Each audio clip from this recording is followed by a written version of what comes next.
मित्रांनो, सरकारी नोकरीच्या शोधात असाल तर ग्रामीण डाक सेवक पदासाठी संपूर्ण भारतात 23 राज्यांमध्ये पोस्ट ऑफिस 2024 ची भरती सुरू झाली आहे। 15 जुलै 2024 पासून 10वी पास असलेल्या उमेदवारांकडून ऑनलाईन अर्ज मागवले जात असून 5 ऑगस्ट ही अर्ज करण्याची शेवटची तारीख। त्यानंतर अर्जामध्ये काही चुका झाल्या तर त्या दुरुस्त करण्यासाठी 6 ऑगस्ट ते 8 ऑगस्ट या 2 दिवसांचा कालावधी देण्यात येणार आहे। तुम्हाला सुद्धा ग्रामीण डाक सेवक या पदासाठी ऑनलाईन अर्ज करायचा असेल तर हा व्हिडिओ शेवटपर्यंत बघा। सोप्या भाषेत अर्जाची सर्व प्रक्रिया जाणून घ्या। पण त्यापूर्वी जर आपल्या चॅनलवर नवीन असाल तर सबस्क्राइब करा, बेल आयकन प्रेस करून ऑल नोटिफिकेशन सिलेक्ट करा, म्हणजे या बाबतीतले महत्त्वाचे अपडेट्स पुढे सुद्धा तुम्हाला आपल्या चॅनलवर मिळत राहतील। नमस्कार मित्रांनो, अर्ज भरण्यापूर्वी एक विनंती। पोस्टामार्फत या भरतीसाठी जाहिरात प्रसिद्ध करण्यात आलेली आहे, ती व्यवस्थित वाचा आणि काही प्रश्न असतील तर कमेंट करून ती नक्की विचारा। आता ही जाहिरात कुठे वाचायला भेटेल तर इंडिया पोस्ट gdsonline.gov.in सरकारची अधिकृत वेबसाईट, जिथे तुम्हाला ऑनलाईन अर्ज करायचा आहे। मित्रांनो, ऑनलाईन अर्जासोबत तुम्हाला कोणतेही कागदपत्र सध्या तरी जोडायचे नाहीयेत, पण काही गोष्टी हाताशी ठेवा ज्या तुम्हाला अपलोड करायच्या आहेत, जसे तुमचा पासपोर्ट आकाराचा फोटो आणि तुमच्या सहीचा म्हणजे सिग्नेचरचा फोटो। या दोघांचीही साईज, फॉर्मॅट आणि डायमेन्शन्स किती असले पाहिजे, किती प्रमाणात असले पाहिजे याची माहिती आता तुम्हाला स्क्रीनवर दिसत आहे। यानुसारच दोन्ही गोष्टी तयार ठेवा, म्हणजे अर्ज भरताना त्वरित अपलोड करता येतात। तसेच अर्जासाठी 100 रुपये फी भरावी लागणार आहे, जी नॉन रिफंडेबल असेल, म्हणजेच कोणत्याही कारणामुळे ती परत मिळणार नाही। पण काही उमेदवारांना यातून पूर्णपणे सवलत देण्यात आली आहे। यात महिलांचाही समावेश आहे। जर महिला उमेदवार असेल तर फी पेमेंटसाठी विचारले जाणार नाही। त्याचप्रमाणे 10वीचे मार्कशीट किंवा पासिंग सर्टिफिकेट सोबत ठेवा, कारण अर्जामध्ये तुम्हाला प्रत्येक विषयाचे मार्क्स टाकायचे आहेत। चला तर मग हे सर्व रेडी असेल तर आपला ग्रामीण डाक सेवक पदासाठीचा ऑनलाईन अर्ज भरायला सुरुवात करूया। वेबसाईटची लिंक तुम्हाला व्हिडिओच्या डिस्क्रिप्शन बॉक्समध्ये मिळेल।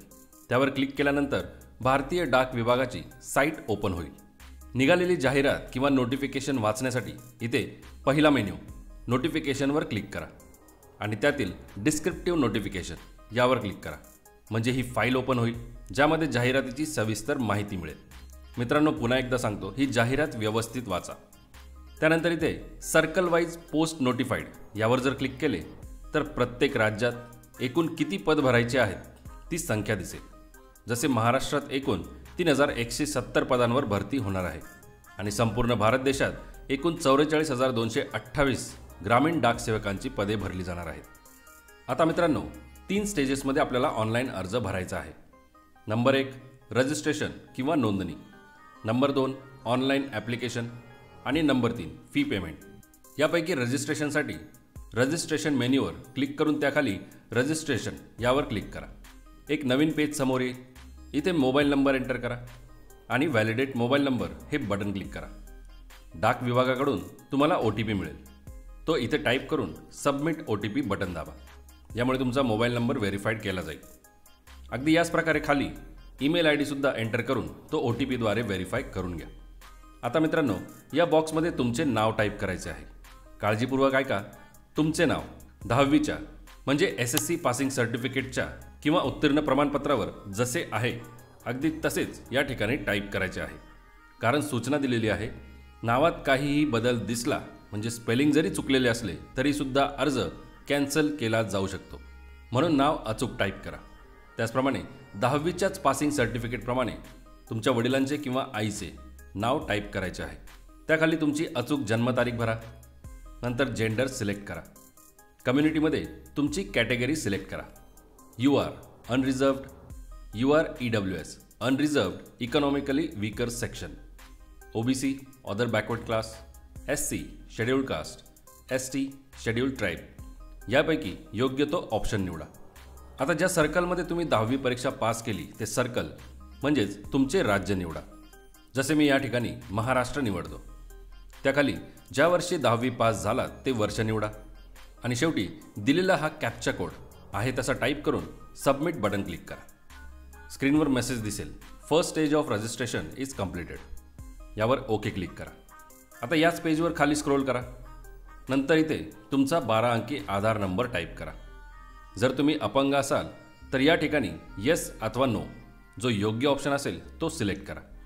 येस सिलेक्ट केले तर त्याखाली अपंगत्वाचा प्रकार आणि PWD सब कॅटेगरी ही माहिती भरावी लागेल. त्यानंतर कोणत्या माध्यमातून 10वीचे शिक्षण घेतले ती भाषा या लिस्टमधून सिलेक्ट करा. जसे मी या ठिकाणी मराठी सिलेक्ट करत आहे. यानंतर जर तुम्ही कुठे काम केलेले असेल तर वेदर एम्प्लॉईड या ठिकाणी येस सिलेक्ट करा आणि काम केले नसेल तर नो सिलेक्ट करा. काम केले असल्यास जिथे काम केले त्यांच्याकडून NOC मिळालेली आहे का या प्रश्नाचेही उत्तर येस अथवा नो सिलेक्ट करा. आता मित्रांनो, जसे मी याआधी सांगितले की फोटो आणि सहीचा फोटो अपलोड करायचा आहे. त्यासाठी आवश्यक साईज आणि फॉर्मॅटमध्ये ते तयार ठेवले पाहिजे. तर इथे फोटो खाली चूज फाईल हे बटन क्लिक करून तो फोटो सिलेक्ट करता येतो. नंतर खाली याच प्रकारे तुमच्या सहीचा फोटो देखील इथे सिलेक्ट करता येतो आणि सबमिट बटन क्लिक करा. अशा प्रकारे तुमचा फोटो आणि सहीचा फोटो अपलोड केला जाईल. आता जी काही माहिती तुम्ही आत्तापर्यंत भरली असेल ती तुम्हाला तपासण्यासाठी स्क्रीनवर संपूर्णपणे दाखवली जाईल. ती वाचा आणि बरोबर असल्याची खात्री करा. काही चुकीचे वाटत असेल तर कॅन्सल करून माहिती दुरुस्त करून घ्या आणि बरोबर असेल तर हा बॉक्स टिक करून पुन्हा सबमिट बटन क्लिक करा. आता तुमच्या अर्जासाठी एक रजिस्ट्रेशन नंबर स्क्रीनवर दाखवला जाईल. तसेच SMS मार्फत हीच माहिती तुमच्या मोबाईलवर सुद्धा पाठवली जाईल. यानंतर पुन्हा कंटिन्यू टू अप्लाय या बटनवर क्लिक करा. पुढे स्क्रीनवर आपोआप तुमचा रजिस्ट्रेशन नंबर दिसेल. त्याखाली तुम्हाला कोणत्या सर्कलसाठी म्हणजेच कुठल्या राज्यामध्ये डाक सेवक या पदासाठी अर्ज भरायचा आहे ते सर्कल किंवा राज्य या लिस्टमधून सिलेक्ट करा आणि सबमिट बटन क्लिक करा. पुन्हा दिलेल्या मोबाईल नंबरवर एक OTP प्राप्त होईल. तो या बॉक्समध्ये टाईप करून त्याखालचा कॅप्चा कोड आहे तसा टाईप करा आणि नेक्स्ट बटन क्लिक करा. आता स्टेज 2 ॲप्लिकेशन फॉर्म. मित्रांनो, या पेजवर तुमचे नाव, जन्मतारीख, रजिस्ट्रेशन नंबर दिसेल. खाली स्क्रोल करून इथे तुमचा संपूर्ण पत्ता भरायचा आहे. कम्युनिकेशनचा पत्ता टाईप करून जर तोच परमनंट असेल तर हा बॉक्स टिक करा आणि नसेल, परमनंट ॲड्रेस वेगळा असेल तर बॉक्स टिक न करता परमनंट ॲड्रेस तुम्ही इथे टाईप करू शकता. त्यानंतर क्वालिफिकेशन डिटेल्समध्ये ज्या बोर्डमधून 10वी पास झालात ते बोर्ड इथून सिलेक्ट करा. बोर्ड सिलेक्ट केल्यानंतर रिझल्ट टाईपमध्ये ऑप्शन सिलेक्ट करा. म्हणजे पासिंग मार्क्स होते की ग्रेड होते ते बोर्डनुसार तुम्हाला दाखवले जाईल. आता यानंतर एक एक करून तुमच्या 10वीच्या मार्कशीटनुसार किंवा पासिंग सर्टिफिकेटनुसार प्रत्येक विषयाचे मार्क्स इथे एंटर करायचे आहेत. जिथे सिलेक्शनसाठी ड्रॉपडाऊन आहे त्यातून तुम्हाला त्यापैकी कोणता विषय होता त्याचे नाव सिलेक्ट करून त्यापुढे त्यासाठी मिळालेले मार्क्स टाईप करा. सर्वात खाली आहे ते CGPA स्कोर. जर तुमच्या मार्कशीटवर किंवा पासिंग सर्टिफिकेटवर दिलेला असेल तर तो स्कोर या बॉक्समध्ये एंटर करा आणि नसेल तर ही जागा मोकळी सोडा. यानंतर सेव्ह अँड कंटिन्यू क्लिक करा. आलेल्या पेजवर प्रेफरन्स चूज करायचे आहे.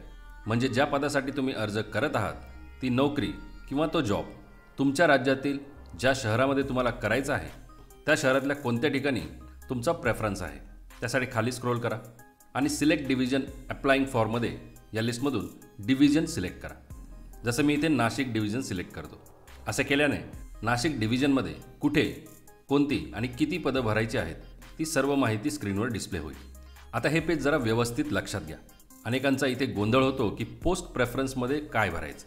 डाव्या बाजूला सिरियल नंबर दिलेले आहेत तर तसेच नंबर पोस्ट प्रेफरन्समध्ये भरायचे आहेत, पण आपल्या पसंतीनुसार. थोडक्यात ज्या एरियामध्ये, ज्या लोकॅलिटीमध्ये जॉब पोस्टिंग दिलेली आहे त्यापैकी तुमचा सर्वात जास्त पसंतीचा एरिया कोणता, जिथे तुम्हाला जॉब करायला आवडेल किंवा तुमच्या घरापासून जवळ असेल असं ठिकाण. उदाहरणार्थ या 9 ठिकाणांपैकी मला इंडिया सिक्युरिटी प्रेस SO डाक सेवक पद जास्त ओके वाटते, तर मी या ठिकाणी 3 नंबरच्या पदासमोर 1 टाईप करेल. म्हणजे माझा पहिला प्रेफरन्स या पदासाठी असेल. म्हणजे उद्या जर माझे सिलेक्शन झाले तर मी दिलेल्या या पसंतीच्या क्रमानुसार मला पोस्टिंग दिली जाईल. आणि जर नंबर 1 मध्ये जागा भरल्या गेलेल्या असतील तर जो नंबर 2ला माझा प्रेफरन्स असेल तिथे माझी पोस्टिंग होईल. तिथेही नसेल तर नंबर 3ला आणि असेच नंबर 9 पर्यंत.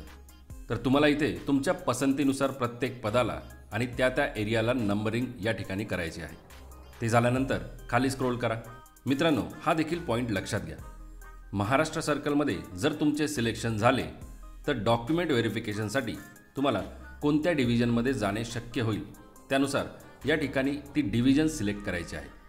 जसं मी या ठिकाणी नाशिक डिव्हिजन सिलेक्ट करतो, कारण मी अर्ज देखील नाशिक डिव्हिजनसाठीच करत आहे. आता दिलेले डिक्लेरेशनचे हे सर्व पॉईंट्स वाचा आणि मान्य असेल तर हा बॉक्स टिक करून खाली सेव्ह अँड कंटिन्यूवर क्लिक करा. आता तुमचा संपूर्ण भरलेला अर्ज फोटो आणि तुमच्या सहीसोबत स्क्रीनवर दाखवला जाईल, जो तुम्ही प्रिंट करू शकता, ॲज अ PDF सेव्ह करू शकता मित्रांनो, तिसरी आणि शेवटची स्टेज ती म्हणजे फी पेमेंट. त्यासाठी होम पेजवर या ठिकाणी चौथा मेन्यू फी पेमेंट यावर क्लिक करा व त्यातील चेक फी स्टेटस यावर क्लिक करा. नंतरच्या आलेल्या पेजवर तुमचा रजिस्ट्रेशन नंबर इथे एंटर करायचे आहेत आणि शेवटी सबमिट बटन क्लिक करा. You are not eligible for making the fee payment. You can proceed for application submission. आता हा मेसेज येण्याचे कारण मी एका महिला उमेदवाराचा अर्ज भरत आहे आणि महिला उमेदवारांना यातून सूट देण्यात आलेली आहे, म्हणजे त्यांना फी भरायची गरज पडत नाही. त्याचप्रमाणे महिलांसोबत या सर्वांनाही फी भरण्याची गरज पडणार नाही. पण ज्यांना फी भरावी लागेल त्यांना या पेजनंतर एक ऑनलाईन पेमेंटचा गेटवे स्क्रीनवर दिसेल, ज्यामध्ये त्यांना net banking, debit card, credit card किंवा UPI कशाचाही वापर करून 100 रुपये फीचे पेमेंट करायचे आहे. यापुढे सर्व कम्युनिकेशन जसे परीक्षा, मुलाखत किंवा डॉक्युमेंट व्हेरिफिकेशन सर्व काही वेळापत्रक विभागाकडून तुमच्या मोबाईल आणि ईमेलवर पाठवण्यात येईल. तसेच सर्व काही याच वेबसाईटवर सुद्धा अपडेट होत राहणार आहे. लक्षात ठेवा, अर्ज भरताना काही चूक झाली तर 6 ते 8 ऑगस्ट या तारखा मार्क करून ठेवा, जेव्हा अर्ज दुरुस्तीसाठी विंडो ओपन केली जाणार आहे. संधी मिस करू नका. मित्रांनो, व्हिडिओ आवडला असेल तर लाईक करा आणि इतरांसोबतही तो शेअर करा. धन्यवाद. जय हिंद, जय महाराष्ट्र.